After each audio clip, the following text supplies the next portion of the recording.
Mayor. I listened to it. It's a little aggressive. Man. So let's start with the first statement I heard him say. He basically was saying that the mayor is making it hard for people to get rental assistance in the District of Columbia. She cut the rental assistant program for the Wizards. No. So yes, some of that funding has been cut to go into that $1 billion whatever. So listen to me. Here's the misconception about that Wizards deal. Everybody's under the impression that they're looking at that $515 million. But the deal that I believe she struck with Monumental Sports was a 5-year plan for up to $515 million. So essentially, there was a portion that's supposed to be cut next fiscal year, the fiscal year after that, the fiscal year after that, and the fiscal year after that. Correct. But the resources that's going to come from making that deal will potentially funnel back in the funds to reallocate these portions of money that she may have cut for the moment. I think that's the problem that I think us black people are short-sighted on. We spend so much time being mad in the moment. And believe me, this is not an endorsement from Mayor Bowser. I think she on F shit. I think she isn't doing the best that she possibly can for DC.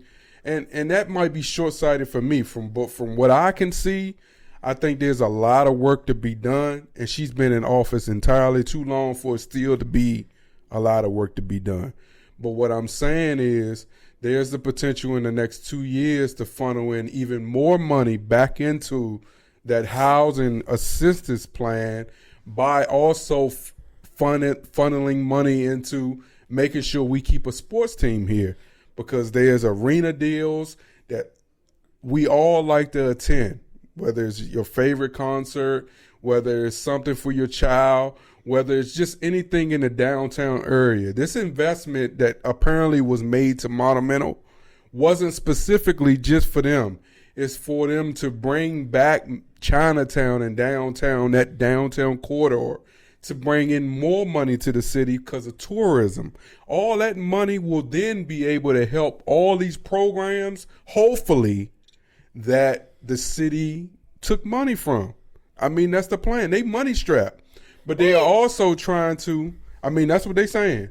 They say by making these type of cuts, they are telling us that they are strapped for cash and they need the cash. It's surprising to me that you need so much cash, but there's so much money to put cameras in every area of the city that you can possibly think there's cameras in. And I'm sorry I went too long. And I really believe that this is not a winning support from Mayor Bowser, but this is a winning support from my people. And I hope that what I just said is actually the final goal to reinvest back into the community whenever the funds from this situation rebuild back up. I hope that's the plan. She can go fall in the nearest fucking manhole, because what you said, until that money come back, that's people gonna be homeless next year, living under the bridge with the rest of the homeless people, because the funding for that program has ended effective immediately.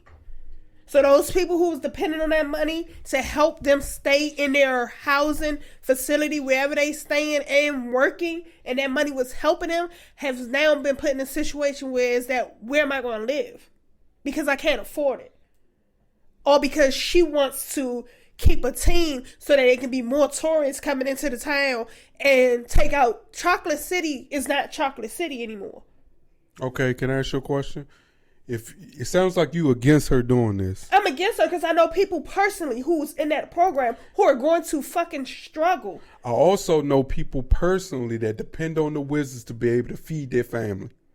And you know those same people that rely on. No, listen to me. There is nothing wrong. They rely on that Wizards team. And you know how I know? I've heard over 50 to 60 people say to me that they depend on, whether it's the Nationals, whether it's the Wizards or the Capitals making the playoffs, because that's a bonus in their pocket. So for you saying that now, remember they were gonna send this same exact team over to Virginia where minimum wage is $2 less, right? And there was no guarantee that these teams was really gonna bring in the funds. So while I get what you saying, but it's an argument on both sides. I guarantee you, them 50 to the 300 to 400 people that work at Verizon Center, they ain't mad that the team stayed here because they didn't want to go across the bridge and get their money cut in half, or their unions wasn't going to travel to be able to support them. You know how I know? Your cousin said it. He said he wasn't going to work over there because he said his union fees was going to change and the minimum wage was going to change, where it was going to cut their money. So it's a lot of people who rely on that same process. So it's like when you winning and you losing. And I guarantee you there's 100 to 200 people that are also relying on that same program that also work for Monumental. And we don't know what's going on behind the scenes or what employers with Monumental are doing to help these people. I don't find it any way possible to say that we don't have money, but y'all can send $50 billion over to Ukraine and shit. Like, that is just a piss poor excuse. You want to think about the city when you're not thinking about the city at all. She ain't thought about the city since her ass been there. After the second year of her being in office, she went to she forgot about everybody. Everybody that voted for her, supported her because they was like, oh yes, it's a black woman, it's somebody we can support. She's not for the people at all. She sat and brought her child and thinks she's better than everybody else. She don't care about the kids. She don't care about the crime. She just... Yeah, I know. I agree with you. I just think... Full of shit. Her pocket's getting fatter where everybody else has to suffer. I agree with it. And the white people going to keep her in office because not too many of us are capable or willing to go and vote and support our own people because we don't believe in supporting each other. We believe in beating each other down and never looking over to say, hey, how can I help and support you now that I am in a better position and I understand this and I see where you're trying to go, so let me help you. It's always, oh, you doing the same thing I'm doing. You better than me. I'm better than you. No. That's why the city is never going to be better. It's never going to be better for our people. Nobody in the city is going to be able, who was born and raised in the city, are going to be able to live and stay in the city. And that's just what it is. But that's been one of the things that's been my biggest issue. We being pushed out of the city.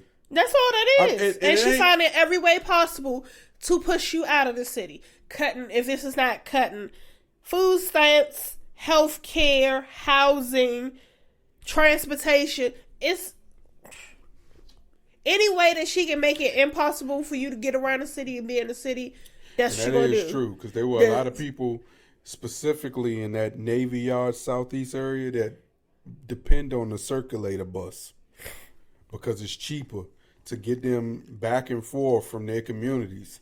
So I am truly I am truly surprised that there's not a bigger fuss to find some sort of common ground. Like for instance, if you're going to get him to, if you're going to provide these funds for Monumental, you need to find a way to work with the city's teams to be able to financially support that rideshare area, because those buses run around those stadiums. Also, there are employees that rely on that transportation corridor area with the circulator to get back and forth to the stadium to come to work. There's fans who specifically depend on public transportation to be able to make a easier streamline back and forth from whether it's Nats, whether it's DC United, whether it's Washington. We have so much stuff going good for DC. It's just like it doesn't feel like the politicians value the black folks in our communities anymore. And on top of that, you feel like you give half a hand, but you're not paying the money for a black person and their family to be able to survive and live and thrive in Washington, D.C. Marion Barry would never. Shoot, Vincent Gray would never. Yeah, that would never. It's crazy. It's people that's homegrown to the city. And, you know, I understand modernizing the community, making it look good, making the areas look better. But your way of doing that is raising the prices to put people out. Like, that's just crazy. I think when you raise the prices to put people out, you exhaust your police department. Because I already know they're exhausted. And 2, you make it harder for black people to survive, which leads to more crime. If you want to solve crime, start thinking about the people that is actually committing the crime and why they committing it. Because it didn't used to be like this. Before the pandemic, it wasn't like this. I don't know. People don't have no choice now. Yeah, it's like, you know. It's survival of the fittest. We real life are in the days of the what's the daggone movie? What's the daggone movie where they after a certain time they get to kill and do crime? What the heck is that daggone movie? Cut your mic up some. Well, I can't think of it. You good. Okay. Yeah. The Purge. Yeah. And it's getting worse than The Purge because at the same token, like you got our babies out here getting jacked. And you know, luckily you got parents who have had that conversation with their child about what to do in the event that someone comes up to them with a gun and threatens to rob them. Because if you raising cocky kids who don't have humility in their heart, it could potentially turn out to be even worse than it's already. And what's so bad about it? You kind of get. I don't know what Metro's doing, but now it's getting out of hand now. You got a month ago, a child gets killed. Oh yeah, she said that she ain't meeting with that family. And then she comes out.